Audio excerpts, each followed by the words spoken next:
In this episode, we're talking about Labyrinth the Computer Game as a tribute to one of the greatest entertainers of our time, David Bowie. This is Pixelated Audio, episode 48.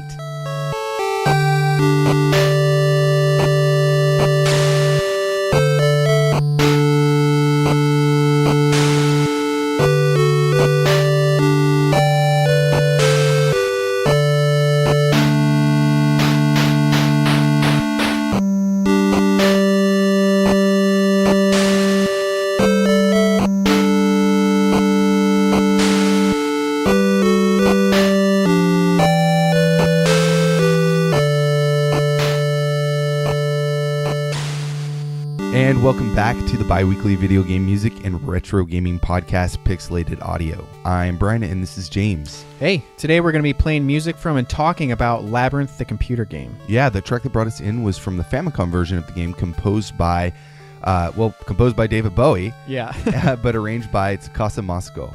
And he's got a pretty big list of games he's been involved with. Some of them are Mighty Bomb Jack, Twin Cobra, Shin Megami Tensei 1 and 2, If, Devil Summoner, there's Kyu-Yaku Megami Tensei, Devil Summoner, Soul Hackers, and those are just a few of the things that, Moby says about it, but he's got a whole bunch of other stuff he's credited for. Yeah, and there's actually a pretty big list of games that he's listed as uncredited for composition. Games like Karate Kid, Digital Devil Story, Megami Tensei 1 and 2, Quirk, and a whole bunch of others. And not quite sure if this is just because older games are not really, documented very well, and right. He was later to be found out to be involved with, because most of his unaccredited work is from before 1992. Yeah, a lot of times I think people will go kind of like us. Sometimes we'll find, credits for people that aren't really in the game, and we'll go back and be like, okay, well, this person obviously did the music for this game, but there's no mention at all that they even worked on it. But anyways, cool composer. Kind of a goofy track. I mean, this follows the movie, so I like this track. I mean, it's cool, I guess. Yeah, no, that's kind of dumb, actually. Well, I mean, this is a little bit of a different kind of episode that we've been talking about doing for a while, which is basically like a normal episode, but just much shorter. So shrunk down, and also, we're just gonna kind of treat it like an expansion pack, but with a focus, like a theme. Yeah. So, and also this kind of doubles as a little bit of a Bowie tribute. Right. So we thought this would be kind of fun. We hadn't seen the movie in a long time. You and I got together and watched the movie after playing some of the games for a little bit, and we're just laughing our heads off. It's such a fun time. It was great. We started off with some drinks and some Bowie music, and then we got right into the movie. And man, me and you were laughing, dying, there hysterical. Was so many funny parts in the movie, and the puppets and everything. It's just so good. And Bowie himself was excellent. Yeah, and our other halves were kind of looking at us like, oh my god, like really? I thought that they would be laughing a little bit more, but they weren't. Yeah. Yes. Anyways. So this track from the game is actually an arrangement of the opening title music from the movie, which when you play the two together, it's pretty funny to hear. Yeah, I mean, it is a funny track too, because when you start up the movie, it plays multiple times before you actually get into it, right? So. Yeah, there was the where all the names are, the people that worked on the movie are playing. There's the music, and then there's lyrics to those music, and then very early on in the movie, that whole song plays again. Starts over. I think it's because it starts raining and Sarah runs home because she's late for babysitting, and that music plays again as a montage of her running in the rain. Yeah, if you haven't seen the movie and you're listening to the show, a lot of references might not make a whole lot of sense because we don't want to explain. Go watch the movie. It's I think it's $12 on iTunes, and there's other streaming websites that you can, I think, watch it for free or whatever. Oh yeah, and I mean, when we were checking out some of the games, there were things we were confused about, but then when we went and watched the movie again, because it had been so long, we're like, oh yeah, that's why that happened, or that's who that is. So we found it even funnier, I guess. Yeah. Going back and checking out definitely made some things that didn't quite make sense in the beginning. Kind of, okay, now I see the reasoning behind it.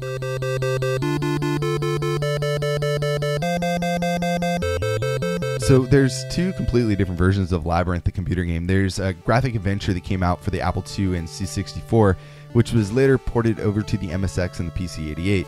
And then this Famicom version is kind of on its own. It's kind of like its own little solo game. So let's start off with the Famicom version. The track that we came in was from the Famicom. Let's kind of continue with that. And unlike the other ones that follow kind of have their own story and stuff, the Famicom version actually follows a lot closer with the movie. So we figured we kind of stick with that one and kind of focus on that one a little bit more. It was released in 1987 for the Famicom, developed by Atlas and published by Tokuma Shoten. And it goes by the name Labyrinth Mao no Meikyu, which is kind of like Maze of the Goblins. Yeah. So in this game, it's a top-down, third-person perspective, similar to something like, The Legend of Zelda on the NES. Right.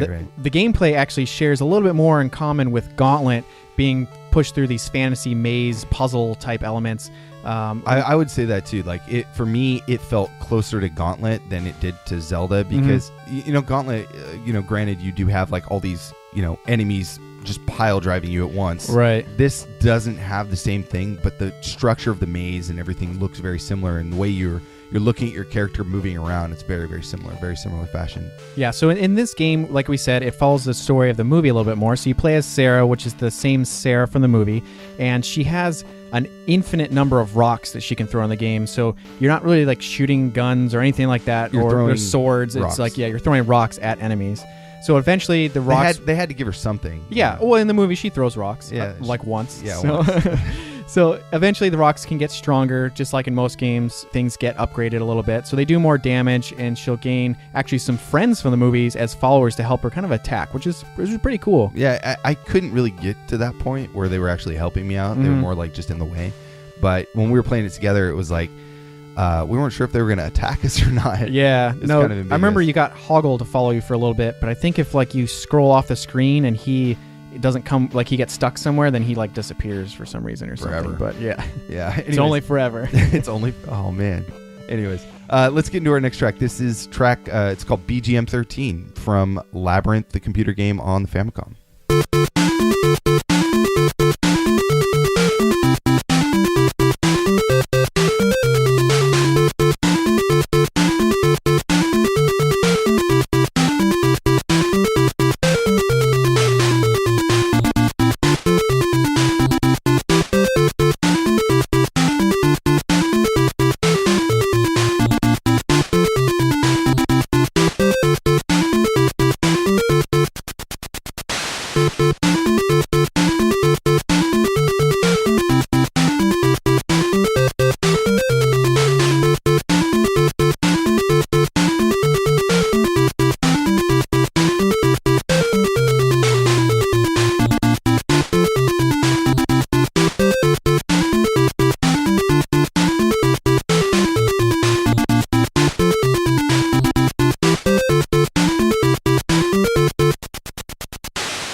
That fun little tune was composed by Tsukasa Masuko for Labyrinth on the Famicom. It's a pretty rad little track, yeah, actually. It's not bad. Yeah, we were going through the soundtrack and we were thinking like, okay, we can't expect a whole lot, but there's some pretty jamming little tunes in here. Yeah, I mean, and when you're in the Labyrinth, like this track does a really good job of just making you feel like you're progressing, and it doesn't really, I didn't find it to get too annoying. But right. that repetition I thought was actually kind of nice because it made you feel like every part in the maze is the same part. Like you don't feel like you feel lost the whole time. Yeah, it's tough to do with like roguelikes and stuff where you're going to hear the same track over and over because you're going to get stuck and there's going to be all sorts of other puzzles you got to figure out, backtrack and all that stuff. So you don't want to hear the same thing over and over. And so maybe this track does get a little annoying after, being stuck in the same area. But because of certain elements in the game, there's a good chance you won't be stuck for too long. So it is a cool little track, though. I like it. I think it would fit in another game, too. So anyways, so the story. Right. So we said this game follows the movie. And so a little bit of a refresher as how this all starts. Sarah, the main character, is kind of out, and she's practicing a play. And really, I thought she was just a super nerd, and she was like really into it. She was practicing a play. When I was researching, it said she was practicing a play. I think in the movie it's a little bit loose, like they don't really say that it's for a play, but that's what she was doing. Anyway, so she's practicing, and she realizes, oh no, I'm late. I got to babysit, and she gets home, and her baby brother is just crying and will not stop, and she's really annoyed, and she wishes for Jareth, the Goblin King, to come take him away, which is a lot like how it kind of follows the play that she's been reading.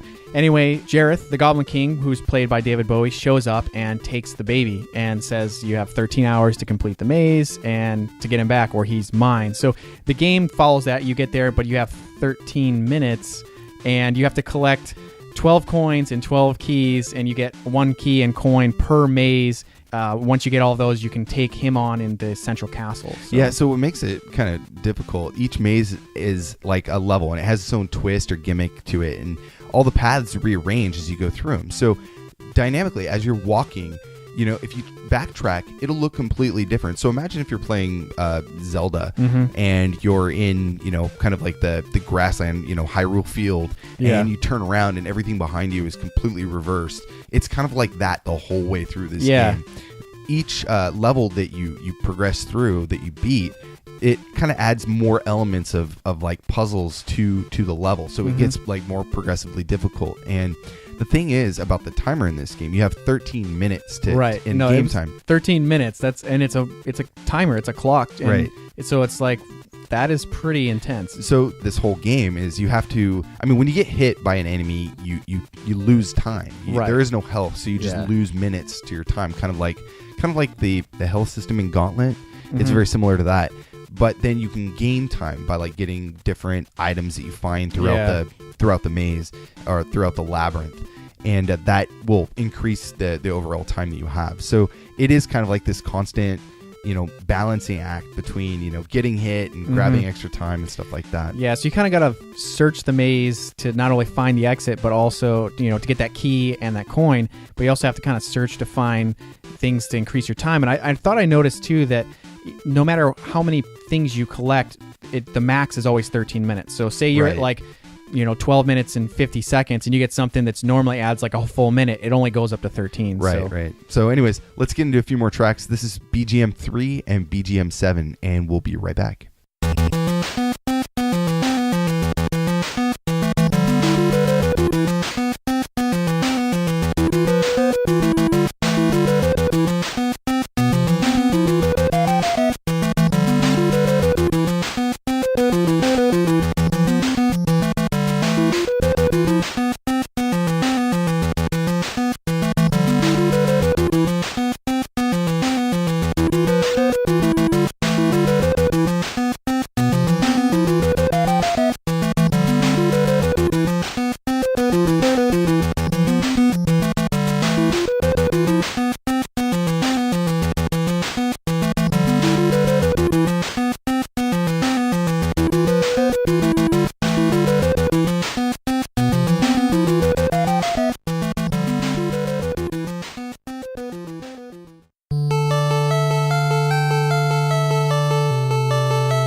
You just heard BGM 3 and 7, composed by Tsukasa Masuko for Labyrinth on the Famicom.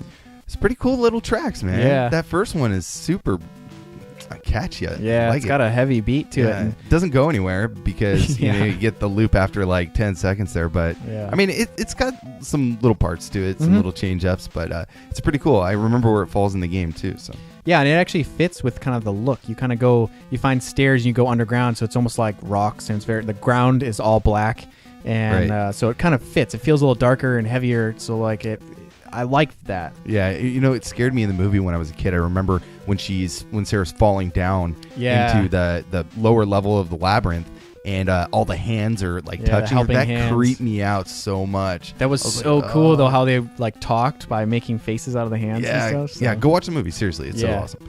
But that next track too, that really had like a kind of like a Zelda kind of thing going on. Yeah, right? it was much more kind of like fantasy, epic, kind of dark too, which I liked it. It also wasn't a super long track. It was, 3 or 4 times longer than the loops for some of the other tracks we've listened to, but it's still really cool. I was really surprised, and listening to it with headphones on is just, it sounds so much better. It is cool. I mean, it's one thing you listen, you figure the soundtrack, you're like, okay, kind of write it off, no big deal. But then you kind of listen to it and you kind of like analyze it. And you kind of start thinking about like what the composers were thinking, what was going on in the time period, not just for the movie, but actual just time period for development and what they wanted to accomplish, and just kind of putting this all in your mind while you're listening makes it a little bit more special, right? Yeah, because I mean, you said 87, right? For this game? 87. That's a long time ago. Yeah, so I mean, they had limitations and they had stuff they wanted to pull off, and obviously this was something that fit in with like a franchise, so they wanted to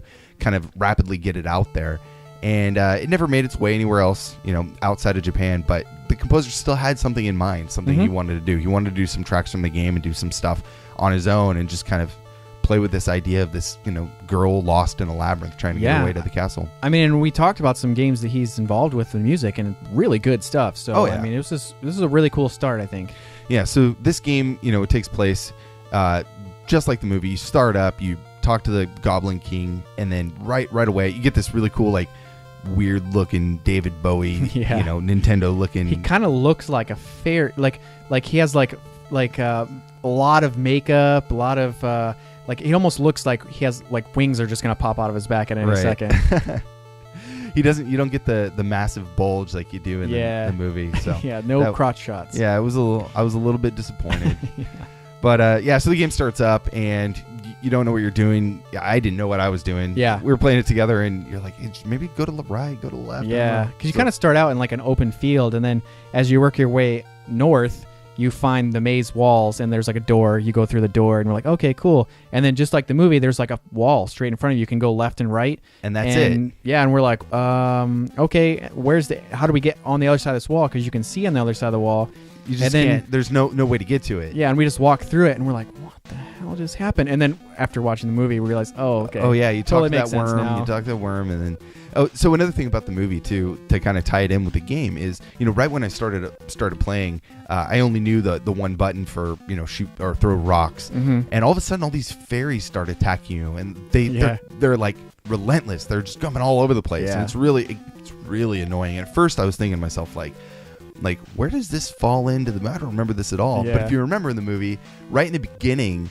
what is his name? Hoggle, yeah. He's like squirting them with like insecticide. Yeah, she's like, oh wow, fairies, and then he like kills one. He's like, like 68, and then she's like, what are you doing? And she picks it up and it bites her. Yeah, and he's just like, what did you expect fairies to do? And they're says, like grant wishes, and he's like, that shows you know nothing.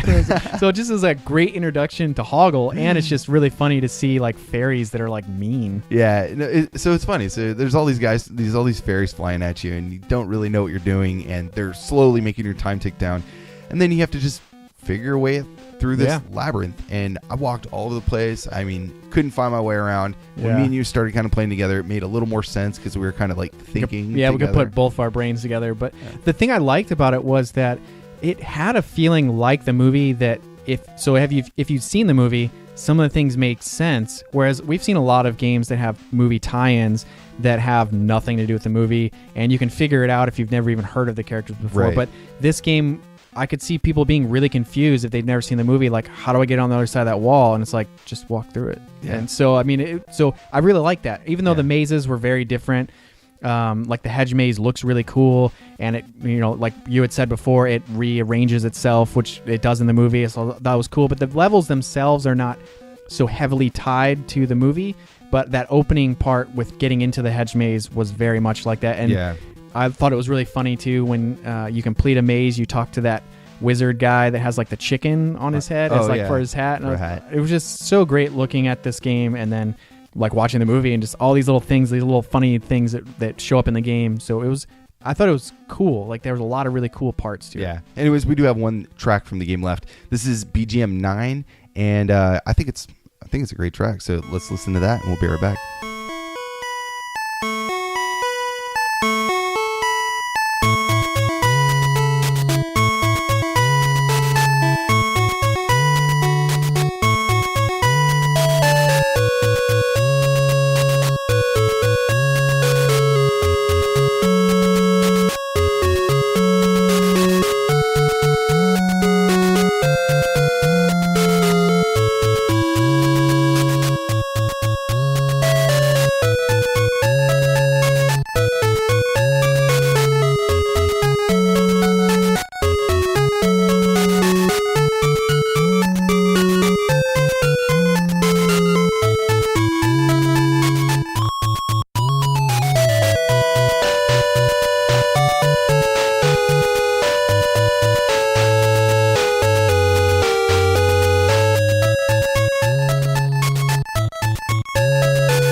That was BGM 9, arranged by Tsukasa Masuko for Labyrinth on the Famicom.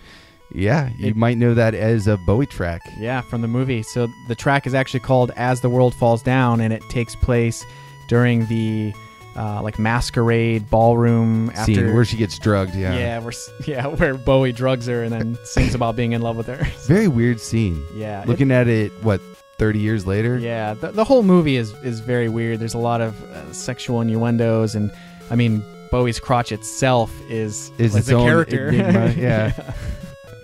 It's so funny. There's those scenes where it's like right in your face. And you're just like, oh my god. It'd be like Bowie's talking to Hoggle, who's like this dwarf guy, and then so he's like crotch high, so you see like Bowie's crotch and Hoggle's face. Yeah, so he's like getting this girl to fall in love with him. He's like telling all these, he's trying to sweet talk this girl, this little, is she 10?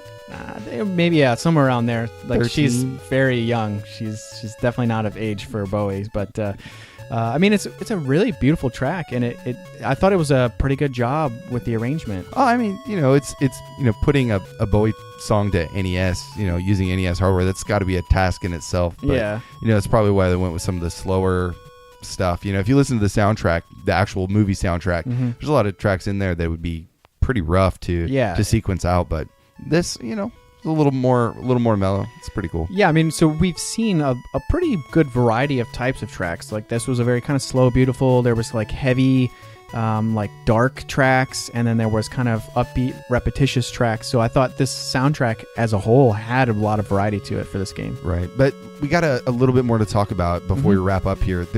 So the other version that came out, and this came out actually prior to the Famicom version. Right. It was kind of like the de facto Labyrinth, the video game or the computer game version. Came out on the Apple II, the C64, MSX, and it was later ported to like PC-88 and stuff like that. The thing about this is this was the first licensed adventure game produced by Lucasfilms or LucasArts. And, they're responsible for all sorts of other games that we've talked about before on the show. Grim Fandango, we had a whole show on that. Right. And so this was an interesting game because it was kind of like, it's not really a point-and-click adventure. It's more of like a text-based adventure with like these kind of cinematic scenes where you move your character around. But we couldn't really play a whole lot of music from the Apple II version because there is no sound. It's like like beeper sound only, and like just very, very minimal sound effects. The C64 version is interesting, and the MSX is probably on the better side of it. So so we got a couple tracks from the MSX to play. So let's get into the first one called BGM 5, and we'll be right back.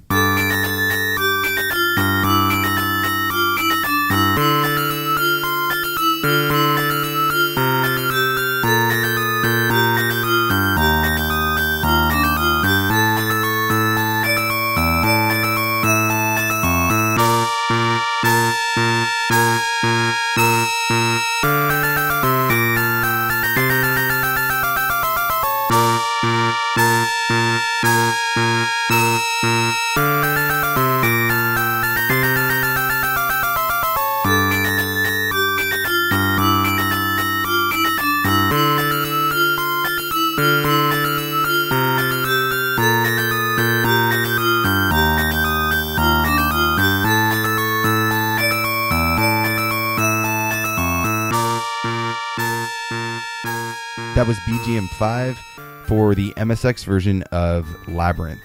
I don't know the composer. Looked everywhere. Couldn't find it. Gave up.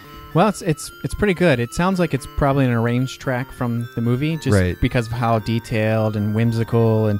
But I mean, I don't know for sure, but that's just how it sounded, and I thought it was really cool. Yeah, it's cool. I mean, we've heard a lot better stuff on the MSX. I mean, of course. The reason why we wanted to kind of put in a few tracks from the MSX because the only one, like we were saying earlier, it's the only one that actually has something to listen to. Yeah. Figured at least let you guys listen to it and you be the decision makers on it. If you hate it, let us know. But we'll probably be right alongside you. It's not that great.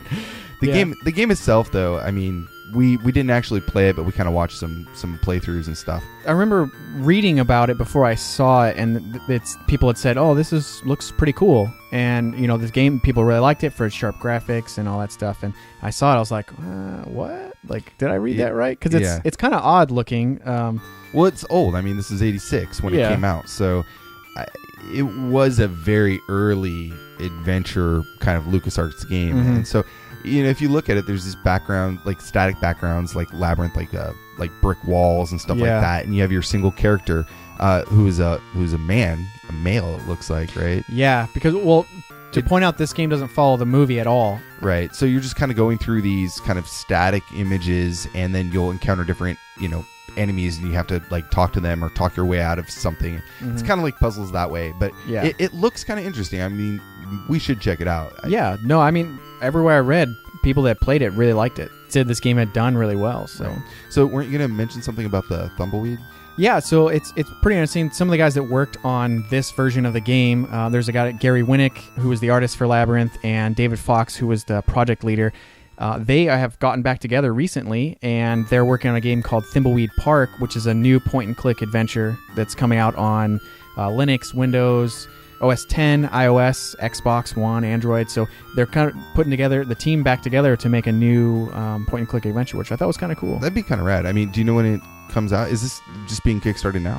Or? No, I guess it's supposed to come out this year. So, oh wow! So there's already pretty deep into production, I guess. I don't know why I hadn't heard about it. Maybe I heard about it at one point, and it just kind of like, I was like, Yeah, it sounded kind of familiar, but I think it's also, these point-and-click adventures are just starting to come back like a lot in these last year or two. So it'd be interesting to see what happens. So. Yeah. Anyways, let's get into our next track. This is track 88. I'm not exactly sure on these track titles. Because it's weird. Like if you look at the MSX and you look at the different the hex codes for each track, they're all kind of all over the place. So there's a lot of repeats, a lot of repetition because they're calling back to memory. So anyways, this is track 88, and you guys be the judge if you like it.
That was track 88 for Labyrinth on the MSX.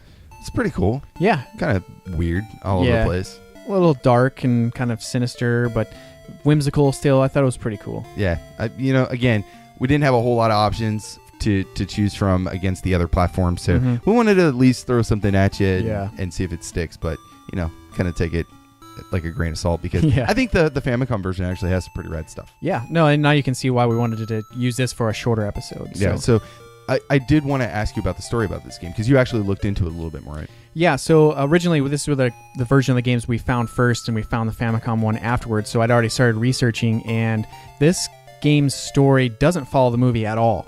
It's actually pretty interesting that in the beginning of the game, you get asked your name, so you can put in your name, and you can pick your gender and your favorite color, and that actually... that makes sense, because I see the screenshots of a bunch of males. So yeah, so I guess the people playing the game just pick dudes, right? But, so you actually are going to the movies to watch Labyrinth. I did read about this part. Okay, yeah. So you're going there, and I guess you're talking with your friends about the movie, like, oh, I can't wait to watch it or whatever.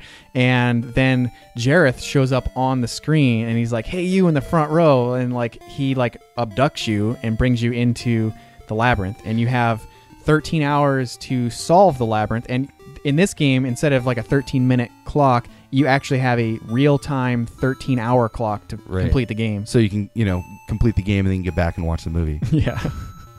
But I thought it was kind of interesting. That is kind of cool. I remember reading that they had said that, George Lucas wanted a tie-in with the game because Lucasfilms was working on this with, Jim Henson and all that. Right. And so he was just like, I want a game. And didn't say what kind of game he wanted, so I guess he was pretty well known for not giving you any details. Feedback. Yeah, right. So they put a team together, and they actually met with the I think his name's Douglas Adams, the guy that wrote The Hitchhiker's Guide to the Galaxy. Right. And they met in like London for a week, and he was just throwing out all these crazy ideas. And then like, we'll take them all. Yeah, so then and we're not paying you. yeah, so then, like I mentioned before, David Fox, who is the project leader, like his job was to put it all together and like create a game. So this is the game that they came up with. That's pretty cool. It actually makes me want to go back and play it now. You know, Yeah. I was kind of glancing over it because we knew that when we were going to do this episode, it was going to be kind of a short little, Bowie tribute kind of thing, and then we kind of wanted to start this small series of episodes too, to kind of something like that, you can't really fit into a full hour and a half, but we still think it's worth playing. We're still going to do the expansion packs, of course. Those are still super fun to us, Right. But this was a lot of fun too, and throwing in these little kind of tidbit episodes every now and then will be a little change of pace, I think, between our normal shows. Yeah, because we always are coming across games that maybe never came to the U.S. or didn't have any sequels or didn't show up on a lot of different platforms. So there's not a whole lot on those. So maybe 20, 30-minute episode would work great. Yeah. Anyway, so today we covered Labyrinth on the Famicom. We also talked about the MSX version and the Apple II C64 and stuff like that a little bit, as well as the PC 88 port. If you want to know more about the show, you can check us out online at pixelatedaudio.com for our show notes and our track lists. And we're also on Facebook, Instagram, and Twitter at Pixelated Audio. And make sure to leave us some comments and feedback at any of those locations. We love hearing about them. And if you're new to the podcast, make sure to check out some of our past episodes like Popful Mail. Oh, man, Ground Seed. Yeah, Ground Seed. If you want another, we mentioned MSX has beautiful music. You could check out Nightmare, which is a great MSX track or MSX episode we did. Yeah, we did the whole series. That was a ton of fun, a lot of fun music, and we covered quite a bit of detail on that game. Yeah. Anyways, but definitely listen to the last episode, Ground Seed, because if there's any like bizarre game that you think we would never cover, that's got to be one of them, because we went into some detail on it. Yeah, we were very proud of the amount of research that went into that game, with no available information online at all. Anyways, so the track taking us out, we're gonna serenade you with some Commodore 64. Nice. Yeah, so this is a little track composed by our buddy David Bowie, rest in peace, arranged by David Martin Jr., and it's called Magic Dance. This is track number 5 from the Commodore 64. Thank you guys again, and see you next week.